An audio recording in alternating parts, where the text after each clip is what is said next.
아멘.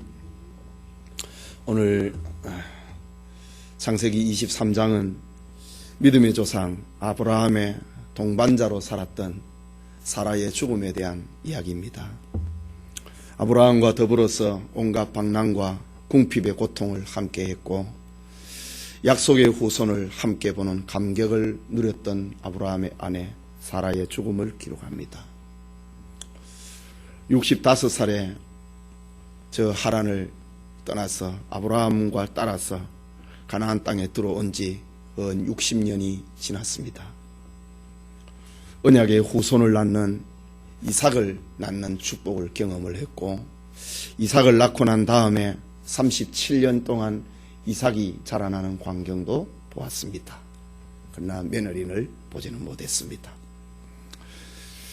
사라는 남편 아브라함보다 38년 먼저 이렇게 127살의 나이로 세상을 떠나게 됩니다. 1절 말씀에 사라가 127세를 살았으니 이것이 곧 사라의 향년이라 라고 기록합니다. 아브라함과 더불어서 유랑 생활을 하는 중에 애굽에서 그리고 그랄 등지에서 아브라함과 더불어 숱한 위기를 겪었고, 그리고 하나님의 도우심을 경험을 하고 많은 고비도 함께 넘었습니다. 후손 문제로 인하여서 아브라함과 더불어 인간적인 실수를 저지르기도 했지만은 아브라함의 충실한 내조자였고 동반자였고 반려자였습니다. 아브라함과 더불어 한결같이 믿음과 순종의 삶을 살다가 마침내 영원한 하나님의 안식처로 들어가게 된 것입니다. 성경에 많은 사람들을 이야기를 하면서 특별히 히브리서 11장에 믿음으로 삼아 살았던 많은 사람들을 이야기를 하면서 그 부인의 이름이 등장하는 사람이 사라밖에 없습니다. 아브라함의 이야기를 하면서 히브리서 11장에는 아브라함의 이야기를 하면서 아브라함의 사라도 같은 믿음을 따라 아들을 얻었다. 믿음으로 살았다. 죽었다. 그것을 히브리서 저자는 그렇게 기록을 합니다. 남성 위주의 사회 구조를 형성을 했던 히브리인들이 여자에 대해서 언급을 회피하는 그런 경향이 많았습니다. 그러나 이런 문화에도 불구하고 유일하게 사라의 죽음과 나이를 기록을 하고 있습니다. 특별히 히브리서에는 그 남편 아브라함의 그 영광스러운 이름과 덧붙여서 사라의 이름도 함께 기록하고 있습니다.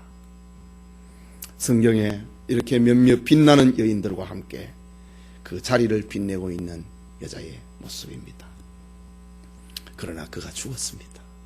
이 시간 사라의 죽음이라는 말씀 잠시 살펴보고 은혜 받고자 합니다. 오늘 본문이 우리에게 들려주고 있는 몇 가지 교훈이 있습니다. 첫째는 아무리 위대하고 사랑스러운 사람이라 하더라도 결국은 죽는다는 것입니다. 1절과 2절에 사라가 127세를 살았으니 이것이 곧 사라의 향년이라. 사라가 가나안 땅 헤브롯 곧 기럇 아르바에서 죽음에 아브라함이 들어가서 사라를 위하여 슬퍼하며 애통하다가 정말 파란만장한 생애를 살았습니다. 하나님으로부터 네 이름을 사레라 하지 말고 사라라 하라. 엄청난 축복을 받았던 여인입니다. 한 가문의 한 가정의 엄마가 아니라 열국의 엄마가 될 것이다. 이런 이름을 받았던 사라입니다. 그런데 그도 죽었다 라고 합니다. 사람에게 있어서 죽음처럼 실존적인 문제는 없습니다. 세상에서 부자로 살던 사람은 그 풍요한 생활을 포기하고 싶지 않아서 생존을 몸부림을 합니다. 가난하게 살던 사람은 그 어려움을 딛고 좀 더 나은 생활을 살고 싶어서 생의 애착을 보이게 됩니다. 그러나 사람이 그가 누구이든지 간에 영웅이든지 호벌이든지 가인이든지 제사든지 그가 누구이든지 간에 죽음은 공평한 것입니다. 몸부림을 쳐도 잠시뿐입니다. 아무리 좋은 약을 먹어도 영생할 수는 없습니다. 사람은 모두가 다 죽어서 한 줌의 흙으로 돌아가게 됩니다. 그 위대한 히브리 민족의 조상이요, 믿음의 조상의 아내로 그 역시 아브라함과 동일한 믿음을 가졌던 사라도 죽었다라는 것을 기록합니다. 그래서 바울은 죽음을 가리켜서 고린도전서 15장 55절에 사망아 너의 이기는 것이 어디 있느냐, 사망아 너의 쏘는 것이 어디 있느냐, 사망에 쏘는 것은 죄요 죄의 권능은 율법이라. 죄 아래에 있는 사람들은 아브라함 참 저 아담의 후손된 모든 죄 아래에 있는 사람들은 다 죽는다. 그런데 그 죽음을 가리켜 쏘는 것이다. 쏜다 이거지. 이 전갈이 쏜다. 아주 말벌이 쏜다. 쏘는 것이다. 얼마나 아픕니까? 죽음이라고 하는 것은 우리를 아프게 만듭니다. 우리를 괴롭게 만듭니다. 오늘 성경에도 보니까 슬퍼하며 애통했다. 2절에 아브라함이 슬퍼하고 애통했다. 죽음이라고 하는 것은 바로 그렇습니다. 죽음은 자신과 자신의 모든 것을 갈라놓고 마는 것입니다. 이것은 무엇을 의미를 합니까?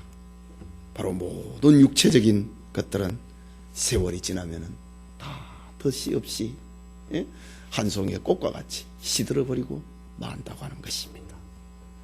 영적인 것이 아니고 육체적이고 인간적인 것들은 언젠가는 다 쓰러져 버리고 마는 것입니다. 나무 한 그루가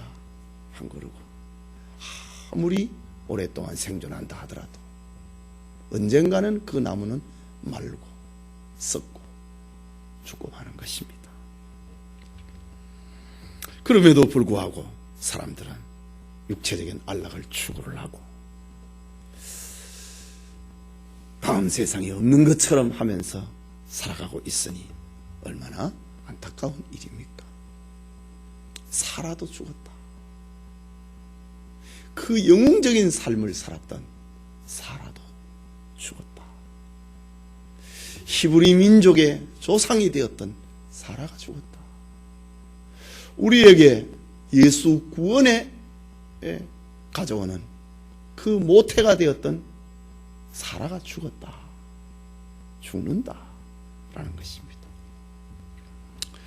그렇지만 죽음은 그것이 전부가 다 아닙니다.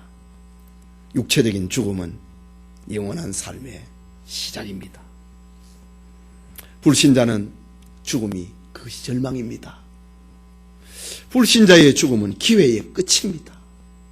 불신자의 죽음은 새로운 괴로움의 시작이고 고통의 시작입니다.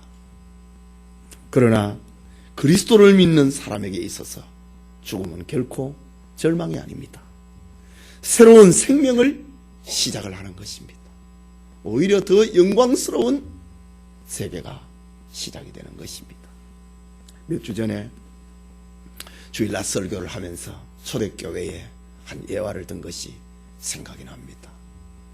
초대교회 시절에 어떤 어머니와 아이가 예수님을 구주로 믿고 황제를 신이 아니라고 했다는 이유 때문에 경기장에 잡혀갔습니다. 잠시 후에 사자굴의 문이 열리고 사자가 굴 속에서 올라와서 아이와 엄마를 향하여서 어르렁거리면서 달려옵니다. 이때 꼬마 아이는 엄마를 향하여서 울음을 터뜨렸습니다. 무섭다고. 그때 엄마가 아이에게 위로를 합니다. 잠깐만 눈을 감고 있어라. 잠시 후에 우리 앞이 환하게 밝아올 것이다. 천당신앙입니다. 부활신앙입니다. 하나님의 나라를 믿는 신앙입니다. 이런 믿음이 있기 때문에 사자가 와도 잠깐 지나면 내 눈앞에 환하게 밝아올 것이다. 이렇게 아이를 위로하고 자기 자신도 순교의 제물이 되었던 그런 예를 든 적이 있었습니다. 육체의 죽음은 신자들에게 있어서 불신자에게는 기회의 끝이요, 절망의 시작이요, 고통의, 새로운 고통의, 더 큰 고통의 시작이지만은 신자들에게는 새로운 생명의 시작이다, 영광스러운 생명의 시작이다 라는 것입니다. 그것은 예수 그리스도의 부활로 말미암아 예수님을 믿는 믿음 안에서 얻어지는 영생이기 때문입니다. 나를 믿는 자는 죽어도 살겠고 무릇 살아서 나를 믿는 자는 영원히 죽지 아니하리라. 나를 믿는 사람은 죽어도 산다 이거지. 부활을 말하는 겁니다. 사라는 장차 자기의 후손 가운데서 메시아가 출현할 것을 그걸 믿었다 이거지. 이 믿음이 바로 죽음이 끝이 아니라 새로운 시작이 것입니다. 초대교회의 성도들과 사도들은 가까운 거리에서 예수님을 지켜보았습니다. 3년 동안 같이 거닐었던 동락을 했던 예수님이 분명히 십자가에 못 박혀 죽으셨습니다. 장사 지냈습니다. 제자들이 다 알고 있습니다. 그런데 예수님이 부활하셨습니다. 40일 동안 예수님께서 제자들에게 자신이 부활하심을 나타내셨습니다. 이때의 제자들의 마음이 얼마나 흥분됐겠습니까? 얼마나 설렜겠습니까? 내 살 만져보아라. 영은 살과 뼈가 없지만 나는 있지 않느냐. 도마야, 보지 못하고 믿는 자는 그 복 있는 사람이다. 그 주님을 만져보고 눈으로 보았던 도마는 주는 그리스도시요 살아계신 하나님의 아들이십니다. 내가 주님을 부활을 믿습니다. 도마는 이렇게 주님을 부활을 고백을 했던 것입니다. 초대교회 사도들의 예수님의 부활의 장면을 그렇게 경험을 했습니다. 너희도 이렇게 부활할 것이다. 사도 바울은 고린도전서 15장에서 예수님의 부활은 잠자는 자들의 첫 열매가 되었다. 우리에게 부활이 없다면 우리는 세상에서 가장 불쌍한 사람이다. 바울은 그렇게 믿었던 것입니다. 믿음의 선진이었던 사라의 죽음, 새로운 생의 시작이었다. 초대교회 신자들은 이런 예수님의 부활을 믿고 체험을 했기 때문에 복음 전파의 사명을 감당을 하고 순교자의 길을 갈 수 있었던 것입니다. 그들은 영원한 생명을 믿고 있었기 때문에 이 세상이 전부가 아니고 이 세상이 끝이 아니고 영원한 세상이 있다. 다음 세상이 있다. 그건 하나님의 나라다. 이런 믿음이 있었기 때문에 목숨을 나무에서 떨어지는 하나의 낙엽처럼 초계와 같이 날아다니는 금불처럼 목숨을 내놓을 수 있었던 것입니다. 성도들은 죽어도 죽는 것이 아닙니다. 죽음으로 다시 사는 역설적인 인생을 살아가는 것입니다. 오늘 성경에 사라가 믿음의 조상을 되어서 이삭을 낳고 그리고 예수님의 그 혈통적인 가문을 형성을 하였다고 하는 그것만으로 끝나버린다고 한다면 사라의 죽음이 얼마나 허무하겠습니까? 아, 자식이 잘 됐단다. 얼마나 허무합니까? 그러나 신자들에 있어서는 그것이 전부가 아니다. 그의 후손 가운데서 예수님이 태어나가는 사라의 죽음은 그것 정도가 아니로 그에게는 새로운 세계가 있다. 영생의 세계가 있다. 죽음으로 다시 산다고 하는 그것을 보여주는 장면입니다. 세 번째로, 우리가 죽을 때에 세상에서 우리에게 줄 것은 아무것도 없다는 것입니다. 4절에 보면 나는 당신들 중에 나그네요 우고한 자니 청컨대 당신들 중에서 내게 매장지를 주어 소유를 삼아 나로 네 죽은 자를 내어 장사하게 하시오. 아브라함은 가나안 땅에 살고 있는 해쪽 속의 사람들과 아주 친구처럼 다정한 이웃처럼 그렇게 지냈습니다. 그 당시에 해 사람들은 아브라함을 보고 오늘 6절에 있는 말씀처럼 당신은 하나님의 방백과 같은 사람입니다. 해 사람들이, 당시에 가나안 사람들이 아브라함을 그렇게 대우를 했습니다. 당신은 하나님의 방백이다. 방백이라고 하는 것은 신하라 이거지. 하나님의 신하와 같은 사람입니다. 당시에 해 사람들이 아브라함과 함께 하고 있는 하나님을 본 것입니다. 그래서 그 가나안 땅의 사람들은 아브라함을 가리켜서 당신은 하나님의 신하입니다. 당신하고 친하지 않고는 우리가 형통할 수 없다는 것을 압니다. 내 아내를 장사 지낼 수 있도록 땅을 좀 달라. 우리 가운데 당신에게 매장지 주는 거 거절할 사람 아무도 없다. 원하는 대로 하라. 이제 뒤편에 보면은 나는 그냥 가지지는 않겠다.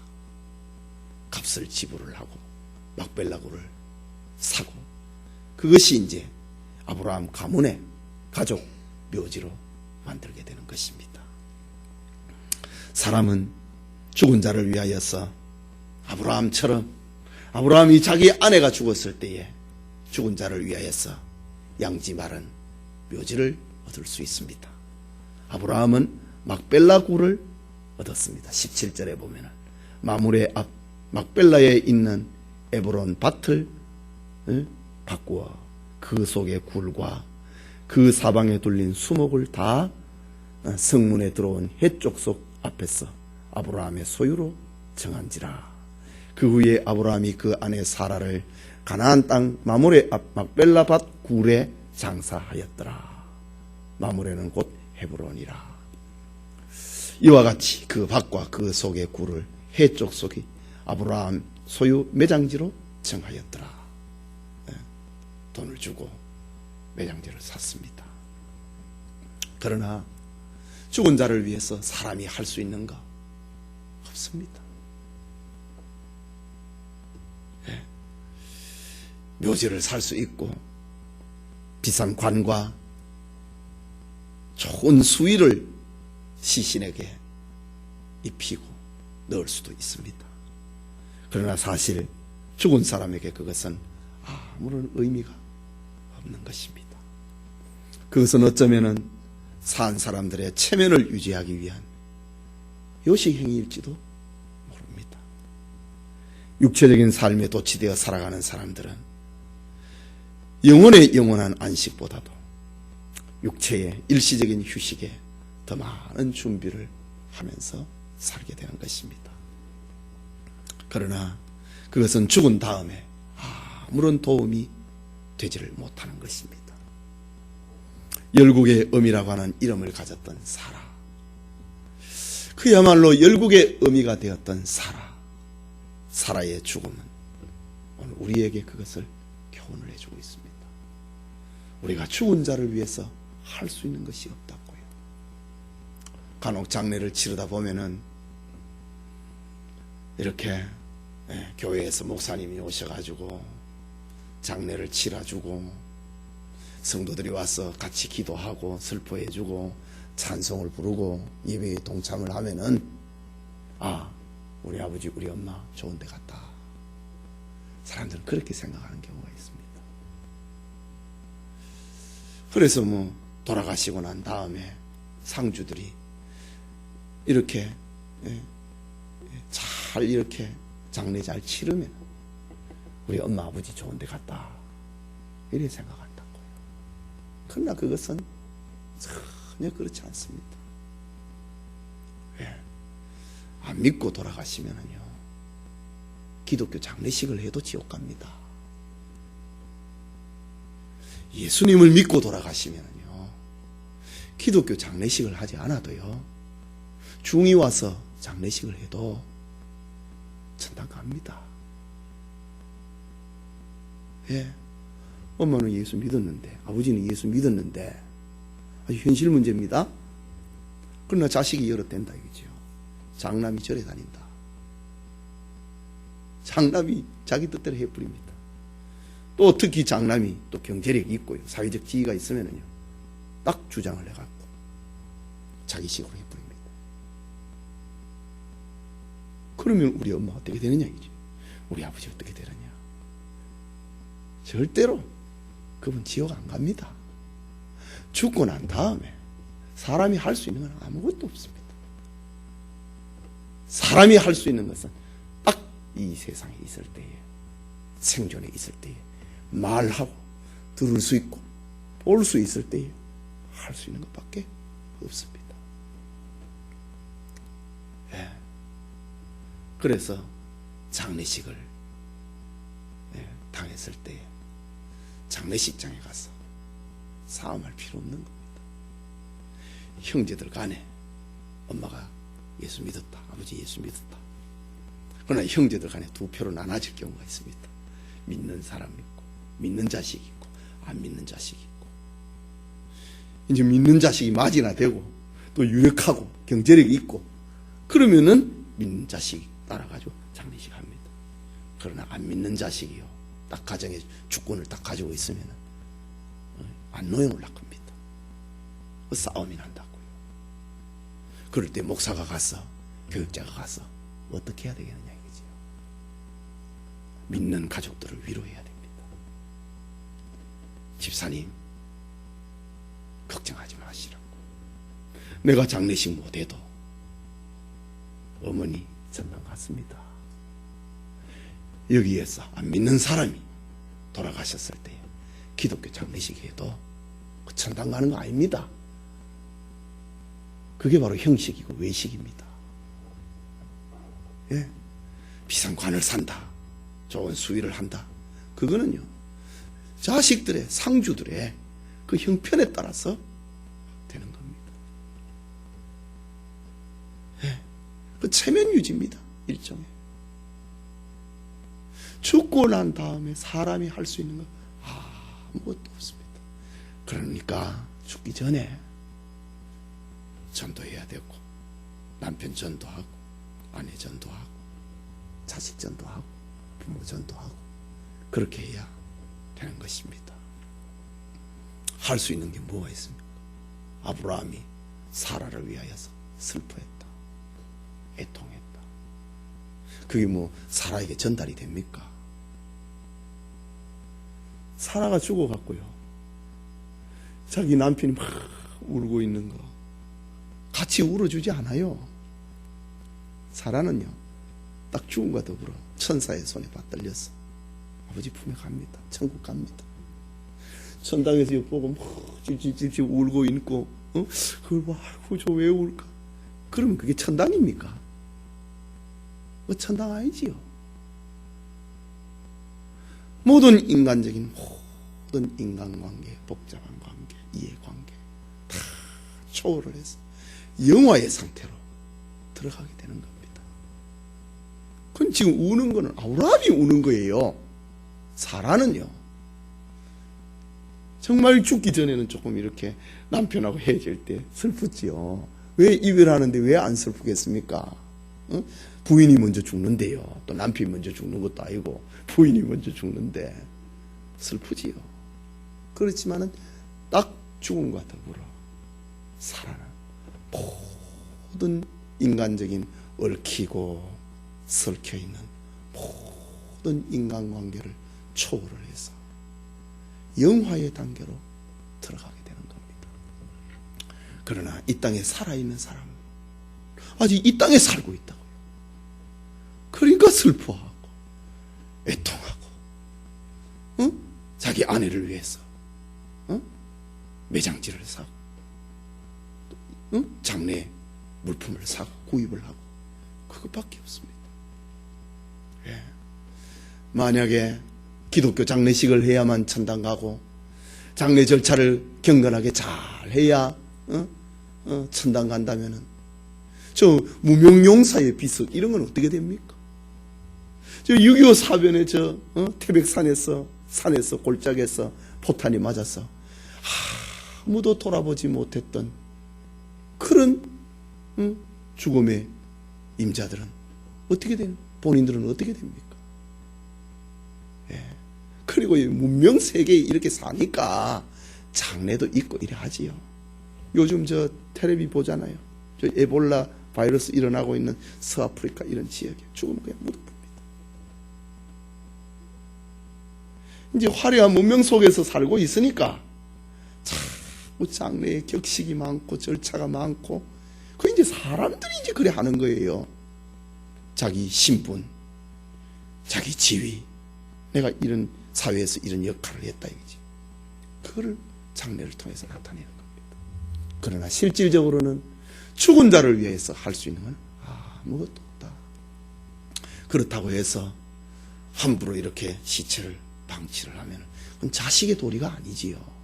나를 낳아주신 부모님에 대해서 자식이 경건하게 장례를 잘 치러야지요.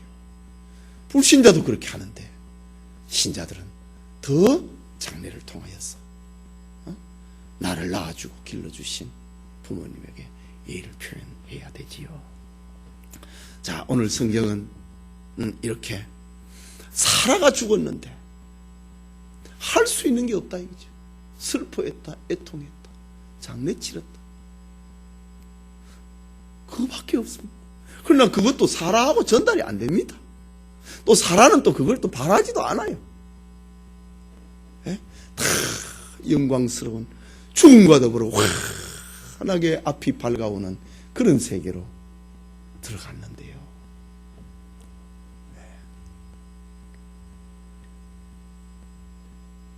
이런 사라의 죽음을 통하여서 마지막으로 죽음을 통해서 앞서간 사람을 만날 수 있다 라는 소망을 가진 사람은 정말 행복한 사람입니다. 나는 죽으면 천당 간다. 죽으면은 앞서간 우리 엄마 아버지를 천당 가 계신 그분을 만난다. 아브라함을 만난다. 이삭을 만난다. 믿음의 사람을 만난다. 예수님을 만난다. 베드로를 만나고 바울을 만난다. 이런 소망을 가진 사람은 행복한 사람입니다. 오늘 본서를 병영해서 기록을 하고 있는 히브리서 11장에 보면은 사라와 아브라함의 죽음에 대해서 이야기를 합니다. 저희가 나온 바 본향을 생각하였더라면 돌아갈 기회가 있었으려니와 저희가 이제는 더 나은 본향을 사모하니 하늘에 있는 것이라. 이러므로 하나님이 저희 하나님이라 일컬음 받으심을 부끄러워하지 아니하시고 저희를 위하여 한 성을 예비하셨느니라. 히브리서 11장 15절에서 17절에 그렇게 기록하고 있습니다. 천국을 소망을 한다. 더 나은 본향을 나는 가지고 있다. 이런 사람은 정말 행복한 사람입니다. 바로 사라가 그랬다 이거지요. 나온 바 본향을 생각하지 아니하고 더 나은 본향을 사모하니 곧 하늘에 있는 것이라. 딱 사라의 죽음 이야기를 하고 난 다음에 히브리서 11장 15절에 그 이야기를 하고 있습니다. 더 나은 본향을 사모했다. 사라가 세상에서 아들 이삭 37살에 결혼했습니다. 37살에 이 사라가 죽습니다. 이삭은 40살에 결혼을 하거든요. 그러니까 며느리도 못 보고 죽었습니다. 참 인간적으로 보면 좀 섭섭한 거 아닙니까? 자식도 여의지 못하고 여미지도 못하고 이래 죽었으니 네? 슬프지요. 그렇지만 사라는 더 나은 본향을 사모했다고 하는 겁니다. 세상에 매여 있지 아니하고 그의 영은 더 나은 본향을 사모했다. 이런 사라를 가리켜서 하나님이 저희를 위하여서 한 성을 예비해 놓으셨다. 저의 하나님이라 일컬음 받으심을 부끄러워하지 아니하셨다. 하나님이 예비해 놓은 천국을 소망하고 살아가는 사람의 하나님이라 일컬음 받으심을 하나님은 좋아하신 것입니다.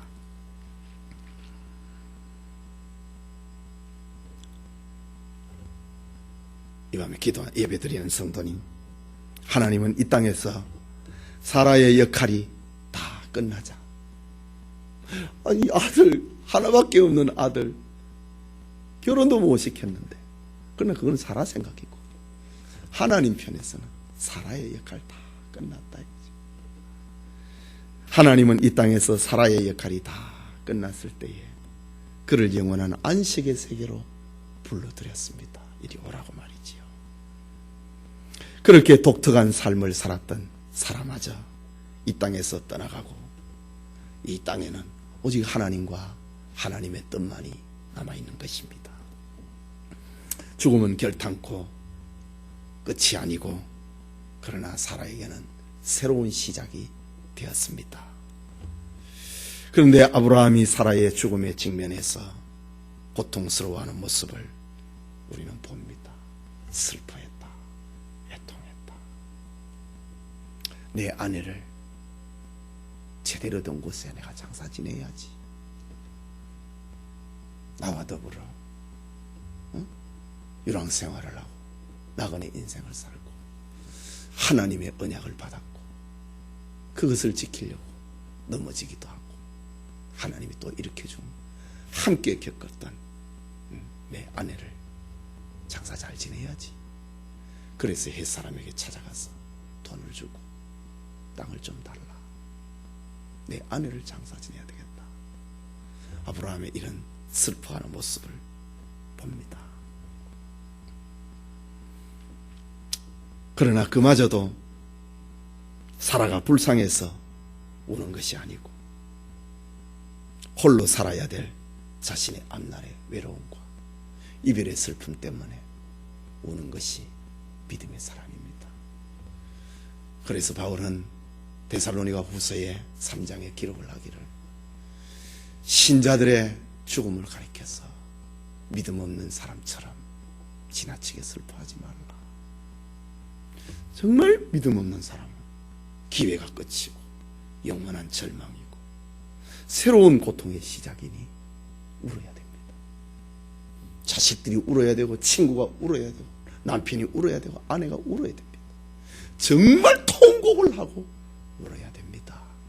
그러나 신자는 눈물이 안 날 수는 없지만, 바울은 믿음 없는 사람처럼 지나치게 슬퍼하지 말라. 우리에게는 천국이 있다. 좋은 데 갔다 이거지. 좋은 데 갔다 이거지. 손양원 목사님이 여순 반란 사건이 일어났을 때에 자기 아들 둘이 좌익 세력에 물던 학교 같은 학생들 위해서 죽창에 끌려서 찔려서 두 아들이 죽습니다. 동인이 동신이가 죽습니다. 이때 하나님 앞에 손양원 목사님이 감사 제목을 내놓습니다. 내 아들 미국 유학 갈 준비를 하고 있었는데 미국보다 더 좋은 천당 가게 되어서 하나님 감사합니다. 한 집안에 예수 믿다가 죽는 것도 감사한데 순교자를 주어서 감사합니다.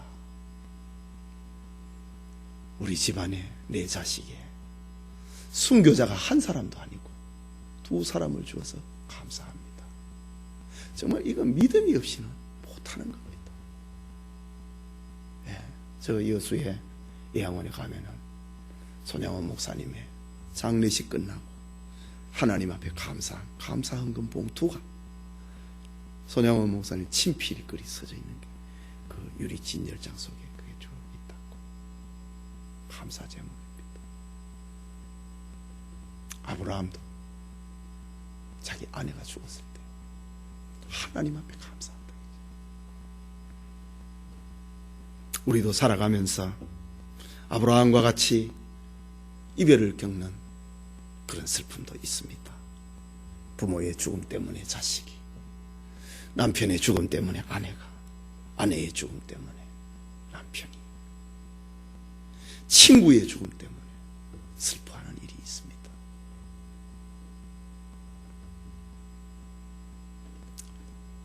또 자식이 먼저 죽는 게 있습니다. 그런 경우도 있습니다. 어제 한 5일 전인가요? 제가 신문을 보다가 세월호 사건 때 죽은 아들로부터 온 영상편지, 이에 대한 그 기사가 실렸어요. 그 제목 자체가 저를 너무 아프게 하는 겁니다. 기사를 읽을까 말까.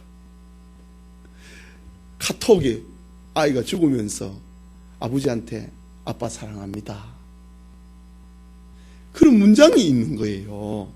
그 뭐 뻔한 거 아닙니까? 어?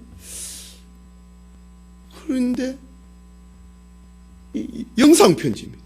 세월호의 죽은 자로부터 온 영상편지라고 하는 기사 제목이 딱 있어요.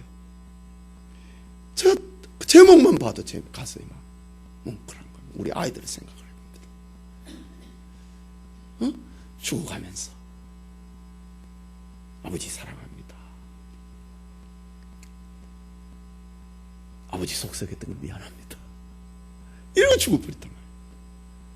그 기사를 보니까, 제목을 보니까 제가 너무 고통스러웠어요.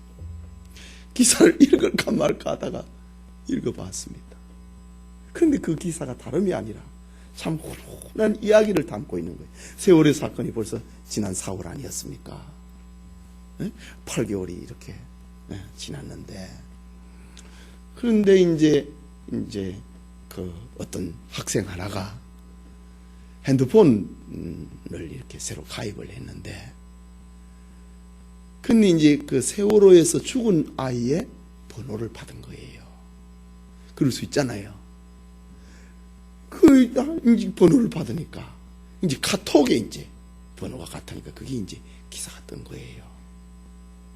그러니까 이 학생이 아주 참 그 훈훈한 이야기입니다. 학생이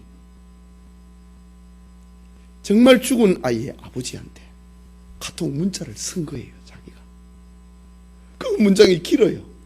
그 문장을 읽을 때 제 마음이 좀 안도가 됐습니다. 죽은 아이를 생각하지 아니하고 그 번호를 받았던 한 아이가, 학생이 아버지처럼 이렇게 편지를 보낸 거예요.